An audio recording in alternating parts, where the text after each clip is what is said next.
Headlines प्रायोजक राम बंधू पापड आटा आणि पापड मसाला।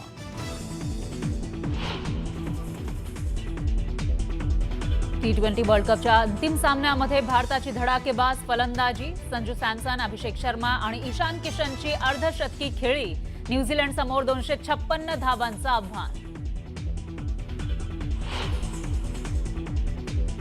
जय पवारांची उद्याची नियोजित पत्रकार परिषद पुढे ढकलली, अजित पवारांच्या विमान अपघातासंदर्भात घेणार होते पत्रकार परिषद। महाराष्ट्रातील 99% जनतेच्या मनात अजितदादांचा घातपात झाल्याची शंका, तुमच्या अहवालावर जनता विश्वास ठेवायला तयार नाही, महादेव जानकरांनी सुनावलं, तर अपघाताचं सत्य समोर आलं पाहिजे अशीही केली मागणी। आणि किल्ले रायगडच्या पायथ्याशी उद्या मनसेचा 20वा वर्धापन दिन, राज ठाकरे मनसे पदाधिकाऱ्यांसह महाडमध्ये दाखल, उद्यापासून राज्यभर सभासद नोंदणीला होणार सुरुवात। सुरुवातीला आजची आणि आत्ताची सगळ्यात मोठी बातमी आहे T20 वर्ल्ड कप विषयीची। T20 वर्ल्ड कपच्या फायनलमध्ये टीम इंडियानं धमाका उडवून दिलेला आहे, तर 20 ओव्हरमध्ये टीम इंडियानं 5 विकेट गमावून 255 रन केल्या। पॉवर प्लेच्या 6 ओव्हरमध्ये टीम इंडियानं एकही विकेट न गमावता 92 रन केले, तर 7.2 ओव्हरमध्येच भारतीय टीमच्या 100 धावा पूर्ण झाल्या आणि T20 वर्ल्ड कपच्या फायनलमध्ये पॉवर प्लेचा हा सर्वाधिक स्कोर होता। तसंच T20 वर्ल्ड कप फायनलच्या इतिहासात पहिल्यांदाच एखाद्या टीमनं इतक्या जलद 100 रन केल्या। अभिषेकनं 18 बॉलमध्ये त्याचं अर्धशतक पूर्ण केलं आणि त्याचबरोबर टीम इंडियानं धावांचा एक डोंगर आता उभा केलेला आहे। एक चांगलं स्कोर या ठिकाणी करून एक प्रकारे प्रेशर बिल्ड केल्याचं पाहायला मिळतंय प्रतिस्पर्ध्यावर।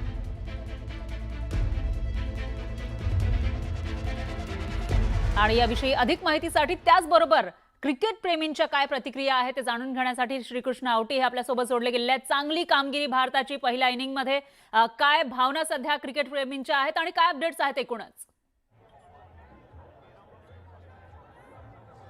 फराह, पाहायला गेलं तर भारताने अतिशय उत्कृष्ट बॅटिंग करत जे आहे ते 255चं लक्ष जे आहे ते आता न्यूझीलंडला दिलेलं आहे आणि या क्रिकेट प्रेमींमध्ये अनेक उत्साह जो आहे तो आपल्याला पाहायला मिळतोय। अगदी गोलंदाजी कशा प्रकारे असणार आहे किंवा कशा प्रकारे भारत जे आहे ती गोलंदाजी करेल आणि या संदर्भात देखील आपल्यासोबत बोलण्यासाठी क्रिकेट प्रेमी आहेत। काय सांगशील, भारताने 255चं लक्ष दिलेलं आहे?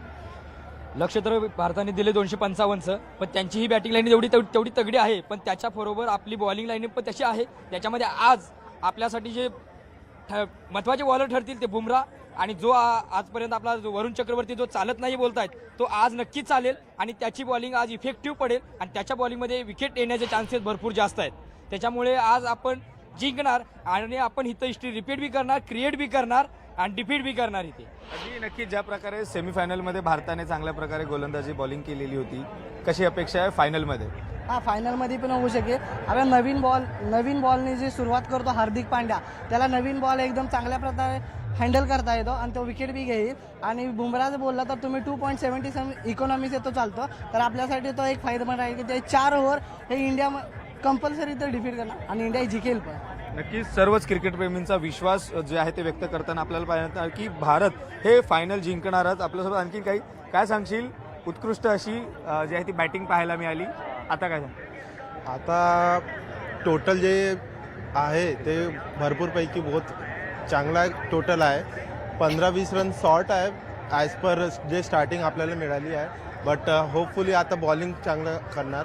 बुमराह एक्स फॅक्टर बुमराह आपला मोस्टली पॉवर प्लेमध्ये एक्सपेक्टेड आहे। 2 विकेट्स आपल्याला मिळाले तर चांगली गोष्ट आहे। अजून आतापर्यंत वरुण चक्रवर्ती जे आतापर्यंत अंडर रेटेड आहेत, जे आतापर्यंत कोणतीच मॅचमध्ये नाही चाललेले, आज एक्सपेक्टेड आहे त्यांच्याकडून पण का आज वरुण चक्रवर्ती पण चांगले खेळणार।